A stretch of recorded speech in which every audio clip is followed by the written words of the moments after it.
Hi, my name is Yehuda. I'm the clarinet professor at Michigan State University and the principal clarinet player of the Lansing Symphony. And I would like to talk with you today about sound. I think sound for the clarinet is one of the most important things, since the clarinet is such a versatile instrument and has a very unique sound concept, very flexible and very close to the human voice. And I think when students come to study with me, we talk at length about sound and what sound means, and also how to create this beautiful voice. The nice thing about the clarinet is that each one of us create its own voice on the clarinet, and it's almost like a stamp of an identity. So what is sound on the clarinet? The sound on the clarinet needs to emanate from the low register, the fundamental register. As we all know, we have the shallow mode register and the clarion. And the clarion is really embedded within the shallow mode.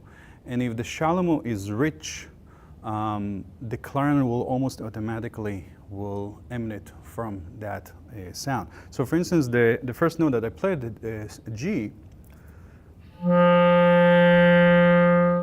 How do I think of the G as an expressive note on its own without even playing any other note besides the G? I need to think about what makes this note compelling, what makes this note expressive and with a beautiful projection. What lends the projection here is the series of overtones of a particular note, for instance, the G. So when we hear the series of overtones, we instantly are drawn into that sound, and also projection is also automatically there. So when I play the G,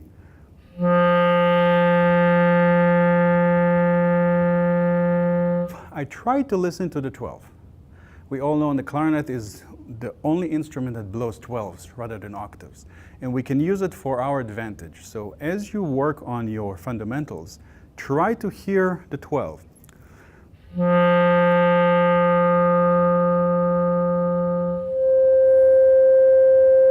And that note is not just in my imagination, it's really there. As you play the fundamental, the 12 is already hovering there in the air. And if you tune your ear to look for those overtones, instantly your sound will become more richer.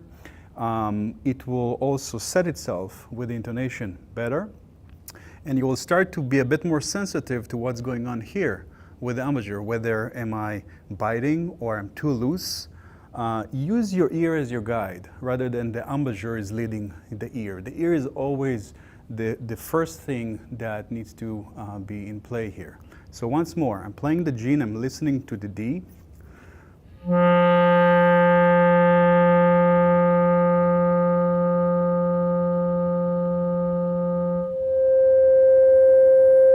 Once I hear the D, I can merge into it. And there's actually a very good exercise called Transition to 12ths, written by Avram Galper in the book Tone Technique and Staccato, that starts on C and goes through the cycle of fifths, and it goes like that.